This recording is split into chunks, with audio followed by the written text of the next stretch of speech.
Hi friends, బాగున్నారా? సరే, ఇవాళ కంటెంట్లోకి వెళ్దాం. నేటి సమాజంలో ఫోన్లు యూజ్ చేయడం వల్ల మరి ప్రయోజనాలు, దుష్ప్రయోజనాలు రెండిటి గురించి మాట్లాడుకుందాం ఒక 2 నిమిషాలు. ఎందుకంటే మనకి తెలియకుండా మన మీద తీవ్ర స్థాయిని ఎక్కువగా చూపిస్తుంది ఫోనే. ఇవాళ అంటే మనల్ని శాసిస్తుందని కూడా చెప్పచ్చు. ఎందుకంటే ఒకప్పుడు ఫోన్లు వాడకం అనేది పెద్దగా లేదు, అంటే మనిషి బుర్రకి ఎక్కువగా పదును పెట్టేవాడు.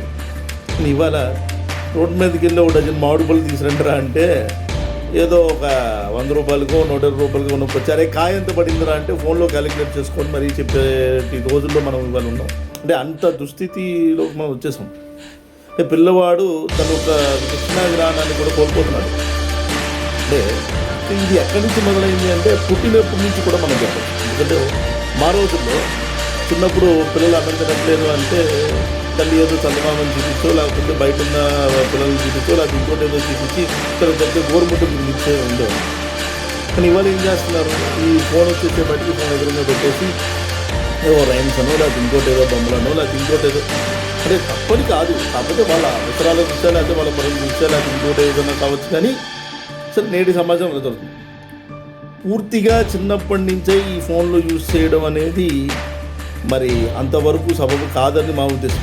ఎందుకంటే ఇవాళ ఒక ఇంట్లో కనుక చూసినట్లయితే పిల్లలు అంటే ఈ లేత వయసులోనే వాళ్ళకి ఆప్యాయత గురించి కానీ, అనురాగం గురించి కానీ, ప్రేమ గురించి కానీ అంటే తెలియకుండా పోతుంది.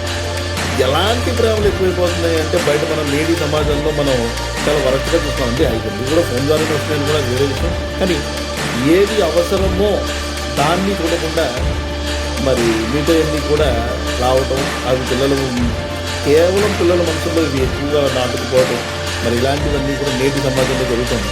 ఇందులో కొంత తల్లిదండ్రుల పాత్ర ఉంటుంది, కొంత సమాజం పాత్ర ఉంటుంది. అంటే ఎవరిని తప్పుపట్టలేదు.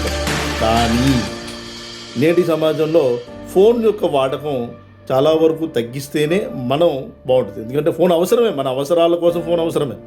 కానీ అది జీవితం అయితే కాదు. ఎందుకంటే చిన్న నోటిఫికేషన్ సౌండ్ వచ్చినా, లేకపోతే ఇంకోటి వచ్చినా, చిన్న మెసేజ్ వచ్చినా గబగబా పరిగెత్తుకొని అది చూసేంత వరకు కూడా ఆగలేని స్టేజెస్లో ఇవాళ నడుస్తుంది సమాజం.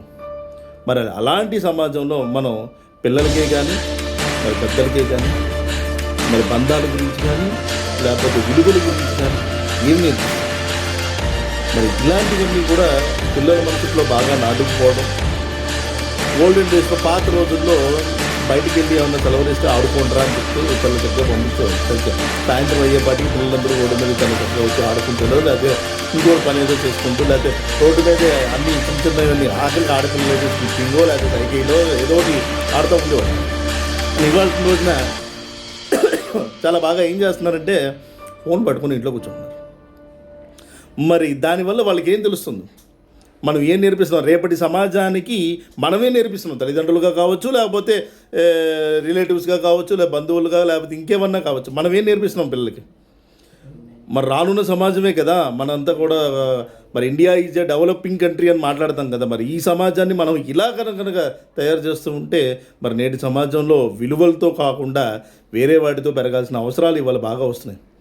మరి కాబట్టి కొన్ని ఇలాంటివి మనం గుర్తుపెట్టుకొని ఫోన్ వాడకాన్ని కనుక తగ్గించినట్లయితే, అది తల్లిదండ్రులు కావచ్చు, లేకపోతే పిల్లలు కావచ్చు, కొంతవరకు కూడా సామాజిక దృక్పథంతో మనమైనా సరే ఆలోచించి కొంచెమన్నా మనం తగ్గించి, అంటే ఫోన్ జీవితం కాదురా, మనకంటూ బుర్ర ఉంది, మనము కూడా తెలివితేటలు, ఎందుకంటే ఈ ఫోన్ కనిపెట్టింది కూడా మనిషేరా అని చెప్పి వాళ్ళకి కొన్ని ఎగ్జాంపుల్స్ని చెప్పి మోటివేట్ చేస్తే చాలా చక్కగా వింటారు పిల్లలందరూ కూడా.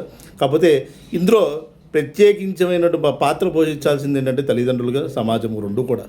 మరి నా ప్రయత్నం నేను చేస్తున్నాను, మరి మీ ప్రయత్నం మీరు కూడా చేయండి. తెలుసుకొని మలుచుకోండి మిత్రమా. ఉంటా మరి.